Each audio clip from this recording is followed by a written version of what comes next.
Alors, concentrons-nous sur l'essentiel. Corrigez-moi si je me trompe, mais il semblerait que Pékin se fasse de plus en plus entendre quand il s'agit de défendre ses intérêts. Cette fois-ci, c'est Wang Yi qui monte au créneau, pointant du doigt les États-Unis et leur récente frappe contre l'Iran. Sans langue de bois, il balance. Bombarder honteusement les infrastructures nucléaires d'un État souverain comme l'Iran, une folie dangereuse qui pourrait bien déclencher une catastrophe nucléaire globale. Et devinez quoi? Le monde entier paierait la facture. Et il enchaîne. Si un pays seul se permet de définir le bien et le mal, alors où passent les lois? Où est la justice? Le pouvoir ne garantit pas la paix. Au contraire, il ouvre la boîte de Pandore. Et franchement, sur ce coup-là, il n'a pas tort. De son côté, Téhéran a vu atterrir sur fond sol des batteries de missiles sol-air made in China, pile après le cessez-le-feu avec... Alors, concentrons-nous sur l'essentiel. Corrigez-moi si je me trompe, mais il semblerait que Pékin se fasse de plus en plus entendre quand il s'agit de défendre ses intérêts. Cette fois-ci, c'est Wang Yi qui monte au créneau, pointant du doigt les États-Unis et leur récente frappe contre l'Iran. Sans langue de bois, il balance. Bombarder honteusement les infrastructures nucléaires d'un État souverain comme l'Iran, une folie dangereuse qui pourrait bien déclencher une catastrophe nucléaire globale. Et devinez quoi? Le monde entier paierait la facture. Et il enchaîne. Si un pays seul se permet de définir le bien et le mal, alors où passent les lois? Où est la justice? Le pouvoir ne garantit pas la paix. Au contraire, il ouvre la boîte de Pandore. Et franchement, sur ce coup-là, il n'a pas tort. De son côté, Téhéran a vu atterrir sur fond sol des batteries de missiles sol-air made in China, pile après le cessez-le-feu avec Israël. Cohérence totale? Sur les réseaux sociaux chinois, ça a chauffé pendant les 12 jours de conflit. Verdict des internautes? Les Iraniens ont des lance-missiles redoutables, mais leur bouclier, lui... Alors, concentrons-nous sur l'essentiel. Corrigez-moi si je me trompe, mais il semblerait que Pékin se fasse de plus en plus entendre quand il s'agit de défendre ses intérêts. Cette fois-ci, c'est Wang Yi qui monte au créneau, pointant du doigt les États-Unis et leur récente frappe contre l'Iran. Sans langue de bois, il balance. Bombarder honteusement les infrastructures nucléaires d'un État souverain comme l'Iran, une folie dangereuse qui pourrait bien déclencher une catastrophe nucléaire globale. Et devinez quoi? Le monde entier paierait la facture. Et il enchaîne. Si un pays seul se permet de définir le bien et le mal, alors où passent les lois? Où est la justice? Le pouvoir ne garantit pas la paix. Au contraire, il ouvre la boîte de Pandore. Et franchement, sur ce coup-là, il n'a pas tort. De son côté, Téhéran a vu atterrir sur fond sol des batteries de missiles sol-air made in China, pile après le cessez-le-feu avec Israël. Cohérence totale? Sur les réseaux sociaux chinois, ça a chauffé pendant les 12 jours de conflit. Verdict des internautes? Les Iraniens ont des lance-missiles redoutables, mais leur bouclier, lui, laisse franchement à désirer. P. En clair, ces défenses aériennes laissaient à désirer. L'espace aérien restait largement exposé. Alors, concentrons-nous sur l'essentiel. Corrigez-moi si je me trompe, mais il semblerait que Pékin se fasse de plus en plus entendre quand il s'agit de défendre ses intérêts. Cette fois-ci, c'est Wang Yi qui monte au créneau, pointant du doigt les États-Unis et leur récente frappe contre l'Iran. Sans langue de bois, il balance. Bombarder honteusement les infrastructures nucléaires d'un État souverain comme l'Iran, une folie dangereuse qui pourrait bien déclencher une catastrophe nucléaire globale. Et devinez quoi? Le monde entier paierait la facture. Et il enchaîne. Si un pays seul se permet de définir le bien et le mal, alors où passent les lois? Où est la justice? Le pouvoir ne garantit pas la paix. Au contraire, il ouvre la boîte de Pandore. Et franchement, sur ce coup-là, il n'a pas tort. De son côté, Téhéran a vu atterrir sur fond sol des batteries de missiles sol-air made in China, pile après le cessez-le-feu avec Israël. Cohérence totale? Sur les réseaux sociaux chinois, ça a chauffé pendant les 12 jours de conflit. Verdict des internautes? Les Iraniens ont des lance-missiles redoutables, mais leur bouclier, lui, laisse franchement à désirer. P. En clair, ces défenses aériennes laissaient à désirer. L'espace aérien restait largement exposé et Israël en a profité pour bombarder. Ces frappes ont directement perturbé les capacités de lancement de missiles et des F-35 israéliens ont été envoyés pour traquer les lanceurs, notamment à l'ouest du pays. Pendant le cessez-le-feu, la priorité numéro 1 de l'Iran est devenue limpide. Reconstruire un véritable système de défense aérienne. Un système capable de protéger ses lanceurs de missiles pour être prêt si un autre conflit venait à éclater. À l'origine, l'Iran comptait sur la Russie pour moderniser sa défense. Un accord avait été conclu pour recevoir les systèmes S-300 puis les S-400. Mais, pour une raison inconnue, ces livraisons n'ont jamais eu lieu. Et aujourd'hui, la Russie a ses propres priorités. Sa guerre en Ukraine est une lutte existentielle et l'industrie de défense russe est totalement mobilisée sur ce front. Résultat, Moscou ne semble plus avoir la capacité logistique ou industrielle pour équiper ses alliés. Mais la Chine, elle, n'a pas ce problème. Selon les médias occidentaux, Pékin fait même face à un problème de surcapacité. En d'autres termes, la Chine peut produire et livrer sans le moindre obstacle du côté de l'offre. D'ailleurs, ce n'est pas la première fois que la Chine tente d'exporter ses systèmes de défense aérienne. Elle avait déjà prévu de vendre son système HQ, le Hongqi, à la Turquie. Mais cette vente a été torpillée par Washington. Les États-Unis s'y sont opposés catégoriquement. Résultat, l'accord a été annulé. Mais cela prouve une chose, la Chine est prête. Elle a la capacité industrielle, la volonté politique et l'expérience à l'export. Elle a déjà vendu ses systèmes à d'autres pays comme le Pakistan. Et justement, les performances de ces armes chinoises lors du dernier conflit indo-pakistanais ont sans doute pesé lourd dans la décision iranienne. Pour Téhéran, l'avantage est évident. Les armes chinoises sont bien moins coûteuses que les systèmes occidentaux et surtout, il n'y aura pas de problème d'approvisionnement. La Chine peut les produire en masse, sans délai, et le temps, justement, est un facteur critique. L'Iran n'a pas de mois à perdre. Son objectif est clair, renforcer au plus vite sa défense aérienne. Dans ce contexte, le choix de la Chine s'impose comme une évidence stratégique. D'ailleurs, le ministre iranien de la Défense s'est récemment rendu en Chine à l'occasion du sommet de l'Organisation de coopération de Shanghai. Une opportunité parfaite pour faire ses emplettes. Il ne s'agit peut-être pas que de missiles sol-air. Des discussions évoquent aussi l'achat du chasseur chinois J-10C. Ce serait un tournant majeur, car dans ce genre de transaction, on ne se contente pas d'une seule pièce d'équipement. Et justement, le cas du J-10C est révélateur.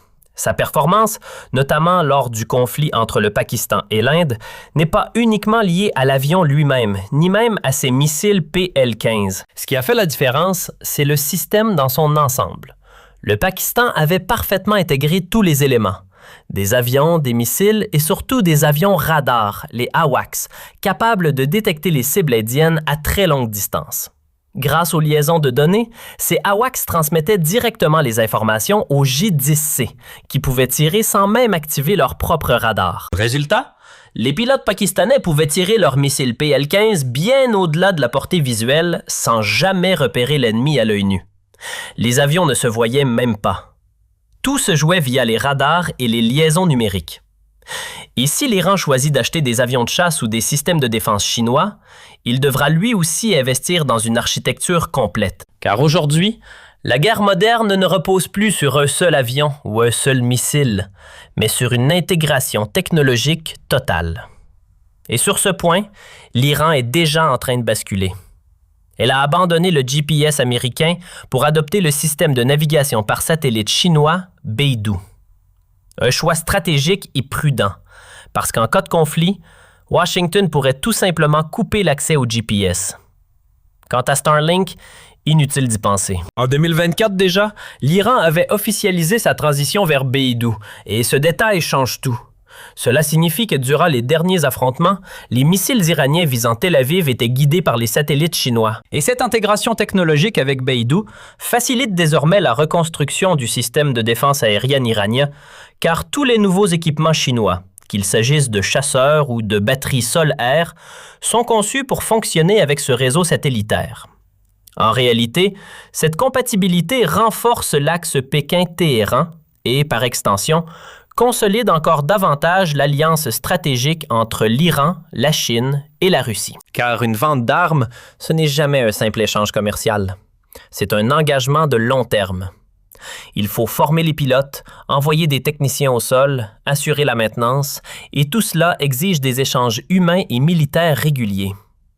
En clair, on parle ici d'un partenariat sur plusieurs années, voire plusieurs décennies. Or, jusqu'à présent, l'Iran tenait à sa souveraineté. Elle refusait de dépendre trop fortement de puissances étrangères. Mais la guerre récente a été un électrochoc. Elle a montré que l'Iran restait vulnérable et qu'elle avait désormais besoin d'un soutien solide. En se tournant vers la Chine, l'Iran amorce donc un changement stratégique profond. On ne parle plus simplement d'un partenariat symbolique au sein des BRICS ou de l'Organisation de coopération de Shanghai. Désormais, il s'agit d'une coopération militaire concrète, avec transfert de savoir-faire, formation croisée et coordination technique. En somme, une alliance militaire de fait, sinon de nom. Et cela rend la relation Iran-Chine plus étroite que jamais. Il faut comprendre que jusqu'ici, l'Iran voulait avant tout préserver son indépendance. Téhéran a toujours défendu farouchement sa souveraineté en évitant toute forme d'alignement excessif. Mais après ce conflit de 12 jours, une réalité s'est imposée. L'Iran ne peut plus tout affronter seul. Et en rejoignant plus activement le bloc Chine-Russie, elle donne enfin du contenu à son appartenance aux BRICS et à l'Organisation de coopération de Shanghai. On passe du simple symbole à une coopération militaire tangible, avec des implications stratégiques bien réelles. Ce rapprochement va bien au-delà d'une simple photo de famille lors d'un sommet des BRICS. Désormais, on parle d'entraînement conjoint, de transfert de technologie, de partage d'expertise. Ce sont des techniciens, des militaires, des pilotes iraniens qui iront se former en Chine et, inversement, des spécialistes chinois qui viendront s'installer sur le sol iranien. Cette dynamique ancre une relation stratégique profonde sur le long terme. C'est un basculement majeur. L'Iran et la Chine ne font plus que coopérer. Ils s'intègrent mutuellement. Et ce tournant stratégique était attendu depuis longtemps, car pendant des années, l'Iran avançait seul au nom d'une vision de la force fondée sur l'autosuffisance. Mais ce conflit l'a forcé à revoir sa posture. L'image est forte. Ne va pas torse nu au combat, dit-on. Il faut une armure. Et cette armure, c'est l'alliance. Car oui, l'Iran a des amis qui comptent sur sa survie autant qu'elle compte sur eux. Ce réveil stratégique pourrait bien devenir un modèle pour l'ensemble des BRICS. Le constat est simple. Les États-Unis ont tenté de faire tomber la Russie. Échec. Ils ont ciblé l'Iran. Nouvel échec. Et depuis plus de 20 ans, ils cherchent à contenir la Chine en vain. Ce trio Russie, Iran, Chine forme désormais le cœur du bloc des BRICS. Et face à une pression occidentale croissante, ces nations comprennent qu'elles doivent coopérer, non pas par dépendance, mais par interdépendance stratégique. Si l'un tombe, les autres vacillent. Et c'est précisément ce que l'Iran semble avoir compris. L'union fait la force. Ce n'est pas une question de faiblesse ou de dépendance, mais de survie collective. Chaque membre des BRICS devra intégrer la dimension sécuritaire dans sa stratégie. Carface, aux États-Unis, un affrontement isolé est une erreur fatale. Seule une action coordonnée peut créer un véritable équilibre. Mais pourquoi cette coopération militaire n'a-t-elle pas commencé plus tôt?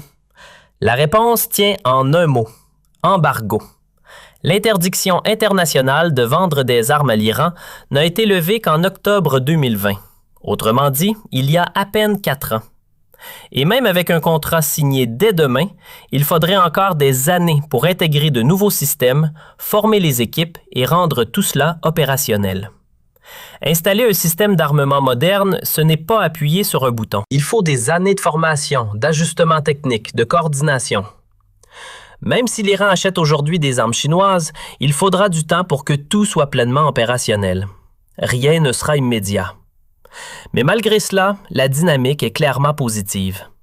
L'Iran avance et cette réorientation stratégique est en train de prendre forme. Et pendant ce temps, les États-Unis, dont la capacité industrielle s'effondre, misent de plus en plus sur leurs alliés, ou plutôt sur leurs vassaux en Europe et en Asie de l'Est. C'est dans ce contexte que Donald Trump a exigé de l'OTAN que chaque membre consacre 5% de son produit intérieur brut à la défense. Une demande délirante quand on sait que même les États-Unis n'en dépensent qu'environ 4%. Et comme toujours, l'Europe obéit sans broncher. « Yes, daddy! Yes, daddy! » On en arrive à l'absurde. Le secrétaire général de l'OTAN appelant Donald Trump « papa ». Une scène gênante. Un homme mûr appelant un autre homme mûr « papa » devant le monde entier. Et pourtant, en 2014 déjà, l'Union européenne avait promis d'atteindre 2% de dépenses militaires. Nous sommes en 2025 et beaucoup n'ont toujours pas tenu parole. Alors, viser les 5%, vraiment, cela ressemble surtout à une promesse creuse destinée à flatter Donald Trump, rien de plus.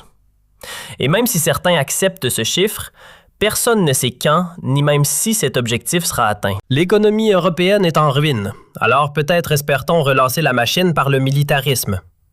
L'industrie automobile est sinistrée à cause des sanctions contre la Russie et des tarifs imposés par Donald Trump. Alors pourquoi pas fabriquer des tanks? Mais soyons clairs, ça ne suffira pas.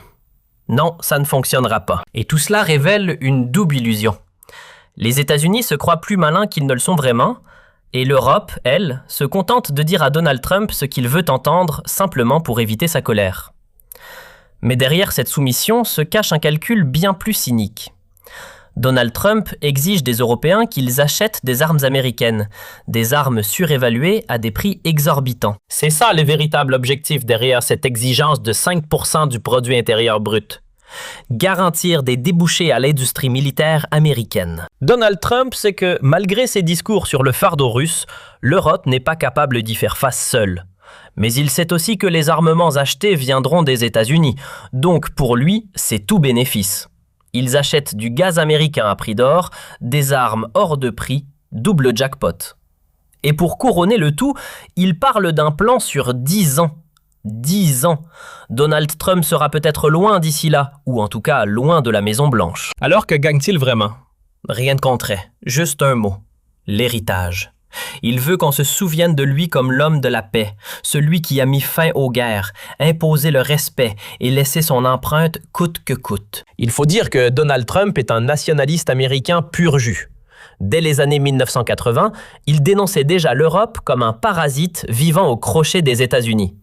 Aujourd'hui, il applique enfin ses idées de l'époque parce qu'à ses yeux, les années 80, c'était l'âge d'or, et son esprit est resté figé dans cette période.